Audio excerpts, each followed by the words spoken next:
안녕하세요, 여러분. 사회통합 프로그램 한국사 조선 전기 세 번째 시간입니다. 지난 시간에는 조선 초기에 나라를 세우고 나서 도읍지를 한양으로 옮기고 그 한양을 어떤 원리로 설계했는지, 그리고 한양에는 어떤 것들이 있었는지 이야기를 나눠봤는데요. 이어서 한번 해보겠습니다. 지난 시간에 태조 이성계 1392년 기억하라고 했어요. 그리고 이성계가 나라를 세우게 된 것은 위화도 회군, 위화도에서 군대를 돌려서 돌아왔고요. 그것은 나라를 새로 세우겠다는 그런 굳은 의지가 없으면 군대에서 명령을 거역하기는 힘들다고 했죠. 그렇게 해서 조선을 세웠고요. 그리고 한양을 설계했는데, 이 한양을 설계하는데 가장 기본적인 원리는 바로 유교였다고 했습니다. 인의 예지 신의 원리를 한양에다가 다 넣어놨다라고 얘기를 했죠. 정도전도 기억하셔야 합니다. 자, 오늘은 왕권을 강화하기 위해서 노력했던 태종, 그리고 문화와 과학을 발전시킨 세종, 조선 문화를 완성시킨 성종, 이렇게 조선 전기에 아주 훌륭한 업적을 남긴 왕들에 대해서 이야기를 해보려고 합니다. 자, 나라의 기틀을 마련한 태종 이방원인데요.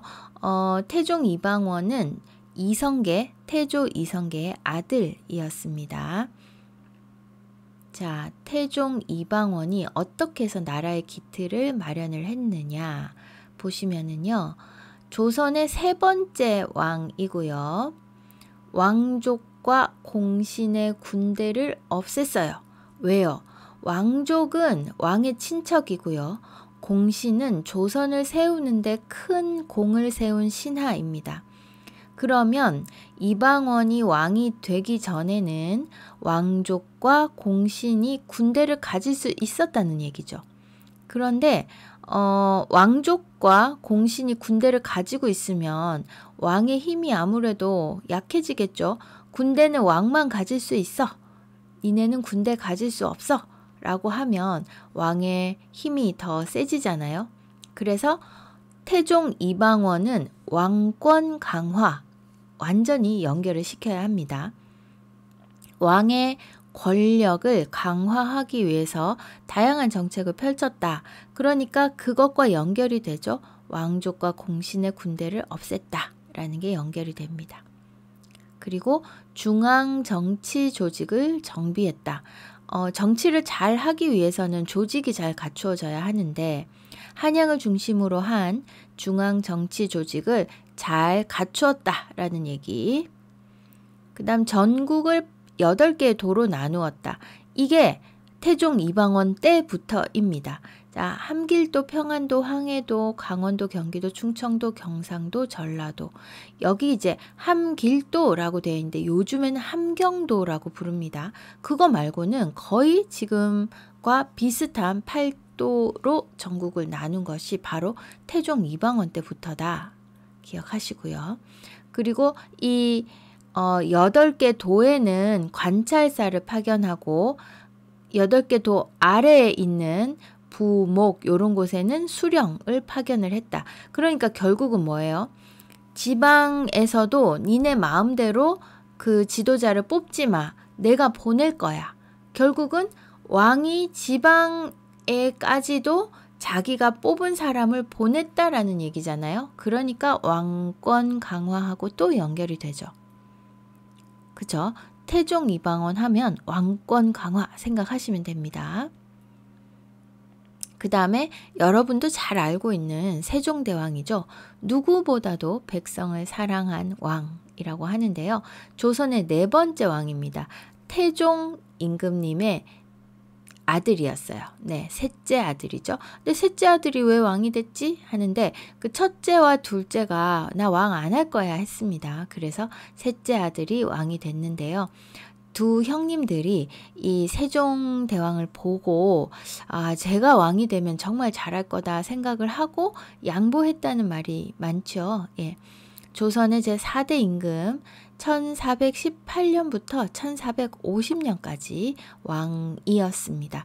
조선의 문화와 과학을 발달시켰고 여러분 너무나 잘 알고 있는 한글을 만든 왕이죠. 조선의 네 번째 왕 세종대왕입니다. 조선의 정치, 경제, 국방, 문화가 안정되고 우수한 시기. 그래서 이 조선 전체를 통틀어 세종대왕 때가 가장 경제적으로도 좋았고 그리고 가장 국방도 튼튼했고 가장 문화도 많이 발달했던 그런 시기입니다. 세종대왕의 업적 하나씩 볼게요. 집현전을 설치했는데요. 이 집현전은 학문을 연구하고 제도를 개선하고 책을 만들어내고 역사를 기록하는 등 아주 똑똑한 사람들을 모아서 이 집현전 학자로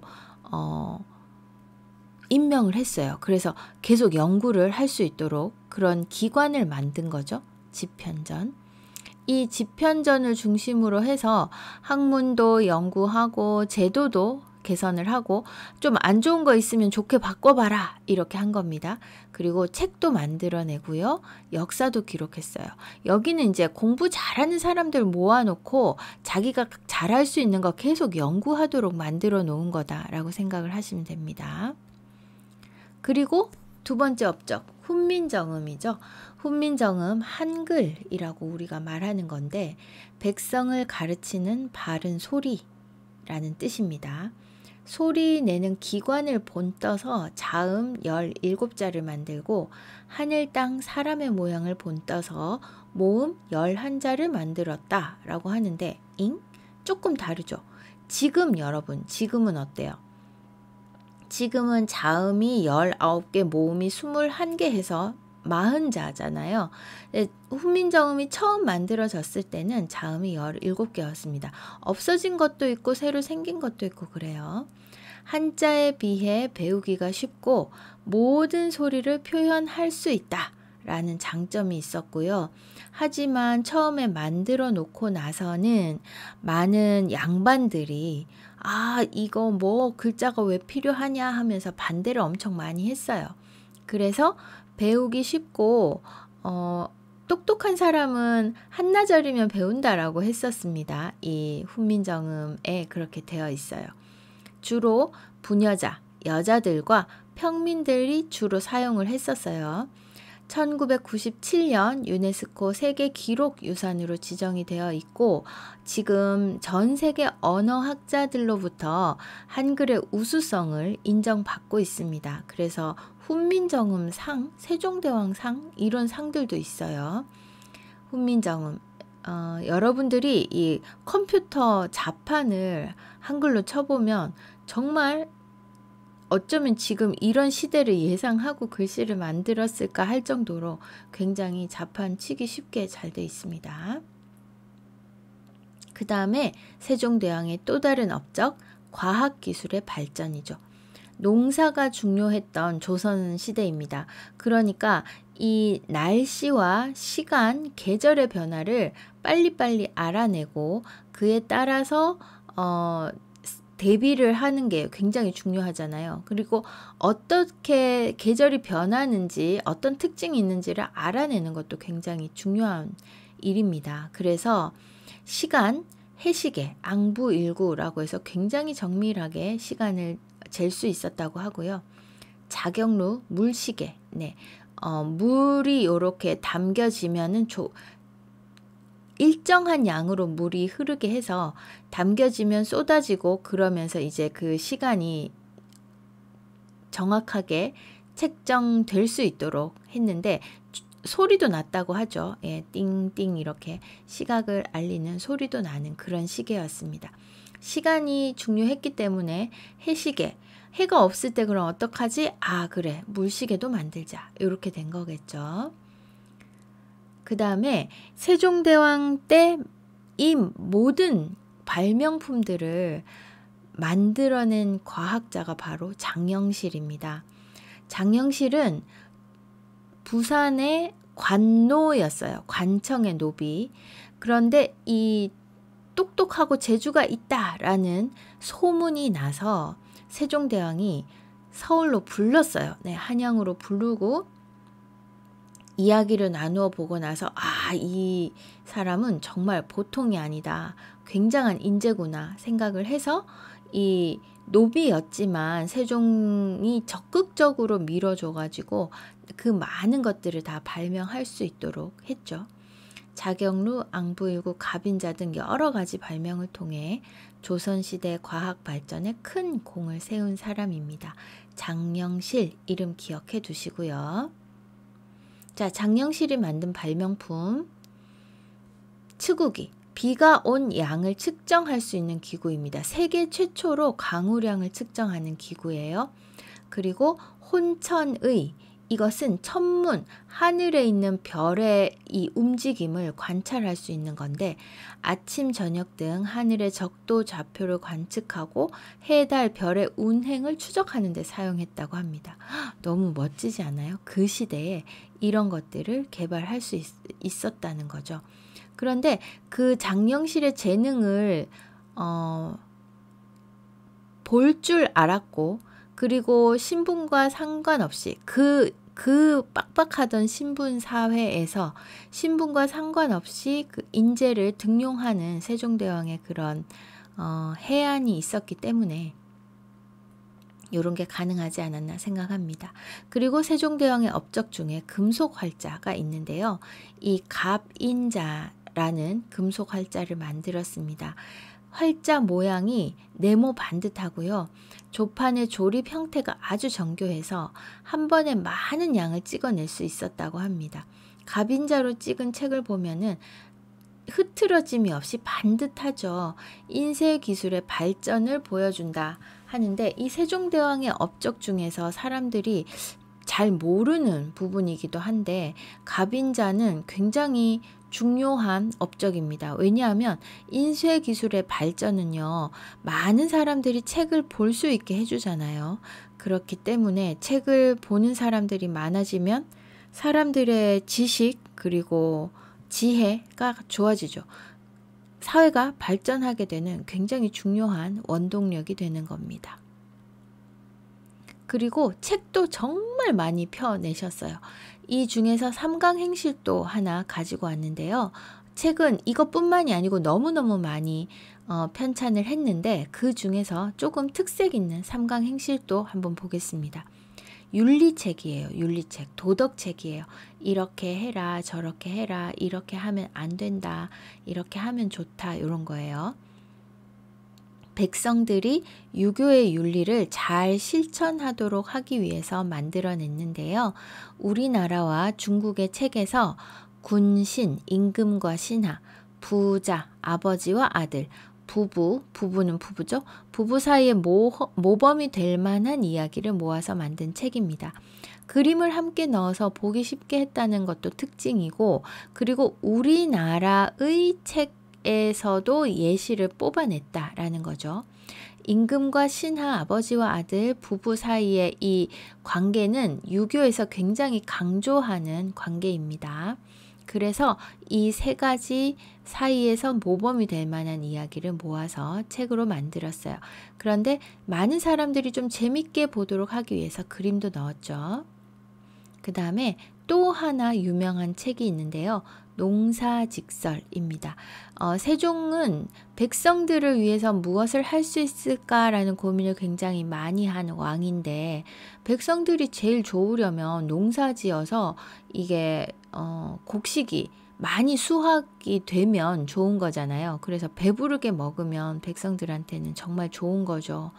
그래서 농사를 잘 짓기 위한 것에 대한 고민을 굉장히 많이 했습니다.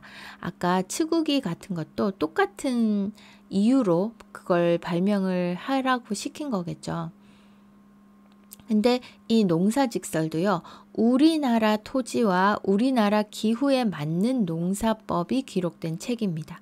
각 지역 농부들의 경험을 듣고 그것을 정리해서 책으로 만들었어요. 대단하지 않아요? 옛날에 임금이 이런 책이 필요하다고 생각하기가 쉽지 않았을 거예요. 그런데 이 세종대왕은 좀 정말 남다른, 백성을 사랑하는 마음이 남다른 왕이었던 것 같습니다. 여기에도 그림을 다 넣었다고 해요. 그 외 세종대왕의 업적은 칠정산이라고 해서 우리나라 실정에 맞는 천문책도 만들었어요. 서울을 기준으로 날짜와 시간을 계산해서 만든 책이에요. 이런 것도 정말 어려웠을 텐데 어떻게 했을까요? 그리고 군대도 막강했습니다. 영토도 넓혔어요. 사군 육진을 개척하고 현재의 한반도 영토를 완성했고요. 그리고 지금은 일본 땅이지만 대마도를 정벌했습니다. 그때는 한국 땅이었어요. 잠깐 10,000원짜리에서 세종대왕의 업적 찾기 보겠습니다. 세종대왕 한국 돈 10,000원짜리가 세종대왕님이에요. 어디 있어요? 여기 아까 말씀드렸죠? 이게 뭐였죠? 10,000원 한글로 쓰여져 있으니까 여기 한글 훈민정음 그리고 혼천이가 여기에 있네요. 그죠? 뒤에 이런 것들도 다 발명품인 것 같은데요. 자, 조선 최고의 법전 경국대전. 경국대전은 성종 때 완성이 됐습니다. 보통 왕조에서 성종이라는 이름은 법전을 완성한 왕에게 붙여주는 이름이에요. 세조 때 만들기 시작해서 성종 때 완성이 됐는데 조선 최고의 법전이고 모든 사회적인 그런 사회를 다스리는데 기준이 됐던 것이 바로 경국대전입니다. 지금으로 치면 헌법이에요. 헌법. 백성을 다스리고 사회 질서를 유지하는 데 아주 중요한 역할을 했다라고 되어 있습니다. 조선의 문화를 완성한 성종 볼게요. 경국대전뿐만이 아니고 성종은 동국통감이라고 해서 우리나라 역사책도 썼고요. 악학괴범이라고 해서 음악과 무용을 자세하게 설명한 책을 만들었어요. 약간 교본 같은 겁니다. 음악과 미술을 설명한 책. 그리고 동국여지 승람이라고 하는 지리서를 또 만들었습니다. 지금 다 너무 중요한 거잖아요. 역사, 음악, 무용, 그리고 지리 이런 것들을 다 책으로 해서 기록을 해 놓았다는 것은 굉장한 업적이죠.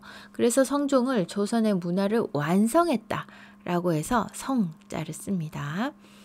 홍문관을 설치했고요. 인재를 등용하고 서적과 문서를 관리하도록 시켰습니다. 학문 연구기관이죠.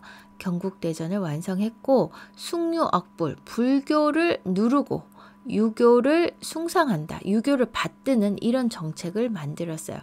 왜냐하면 고려 시절에는 불교를 이렇게 받들었잖아요. 하루아침에 조선이 됐다고 해서 이제 니네 불교 믿지 마. 이렇게 하면 안 되잖아요. 그러니까 사람들이 조선이 세워지고 유교를 굉장히 강조해도 계속 불교를 믿는 사람이 줄어들지 않는 거예요. 그래서 성종이 숭유억불 정책이라고 해서 이제 불교 믿지 마. 유교가 최고야. 이렇게 하는 정책을 펼쳤습니다. 그래서 절이 다 산으로 들어가게 됐다는 말들도 있어요. 자, 이제 조선 초기 왕들의 업적 한번 정리해 볼까요? 태종, 세종, 세조. 세조는 자세히 이야기하지 않았지만 중요한 왕입니다. 한번 볼게요. 태종은 왕권 강화라고 했죠. 그리고 호패법 신문고를 설치했고요. 전국을 8도로 나눴습니다. 자, 호패법 이거는요. 지금으로 치면은 한국은 주민등록증입니다.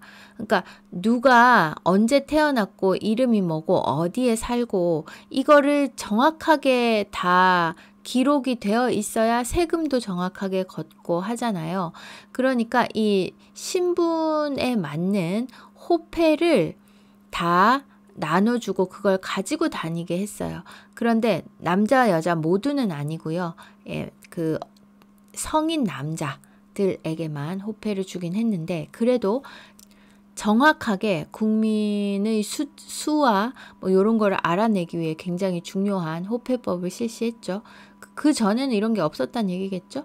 신문고는 억울한 일이 있을 때 여기 와서 이 북을 쳐라. 그러면은 들어주겠다라는 거죠. 그래서 직접 백성의 소리를 듣기 위한 통로를 마련했다라는 거 알아두시면 되겠습니다. 그리고 세종은 뭐 훈민정음, 그리고 삼강행실도, 농사직설, 뭐 여러 가지 과학 발명품, 그 다음에 서적, 편찬, 갑인자 등등 말할 수 없이 많은 업적이 있고요. 세조는 집현전을 폐지했어요. 그리고 경연을 폐지했다고 합니다. 경국대전을 편찬하기 시작했어요. 법이 있어야겠다라고 생각을 했다는 거죠. 자, 왕들의 마지막 글자 어떻게 정할까요? 했는데요. 조는 왕이 계승권 밖에 있는 자가 들어와서 임금이 된다. 그리고 특별히 아주 공이 많은 왕에게는 조를 붙인다. 그래서 모든 나라를 세운 왕은 태조예요. 왜냐하면 왕이 계승을 할 수 있는 사람이 아니었는데 왕이 된 거잖아요. 그 다음에 종 하면은요. 선왕의 적자. 적자라는 것은 진짜 아들, 적합한 아들이라는 뜻이고 부자 간의 왕위를 계승한 임금에게는 종을 붙입니다.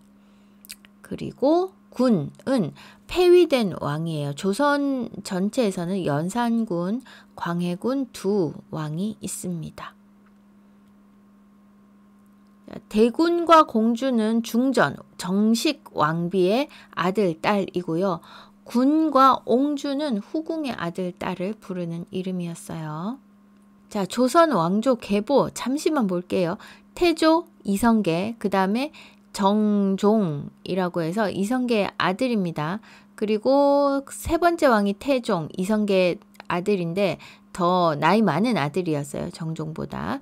그 다음에 태종의 아들 세종, 그리고 세종 아들 문종, 문종의 아들 단종인데요. 문종도 세종의 아들이고 세조도 세종의 아들이에요. 그러니까 조카를 폐위시키고 세조가 왕이 됐었어요. 우리 태정, 태세, 문단세, 예성, 연중, 임명선, 광인, 효현, 숙경영, 정순철, 정순헌철, 고순 이렇게 막 외우기도 하고 그랬어요. 네, 조선왕조 계보는 여러분들도 뭐 한번 참고로 봐두시면 좋습니다. 자, 오늘 조선 전기 왕들의 업적에 대해서 이야기를 했는데 내용이 좀 많았죠, 여러분. 그래도 재밌게 들어주셨으면 좋겠습니다. 우리 한이재미 역사 책과 같이 보면은 훨씬 더 잘 기억할 수 있으니까 관심 있는 친구들은 책 신청해서 사서 보시기 바랍니다. 오늘도 수고 많았어요. 안녕.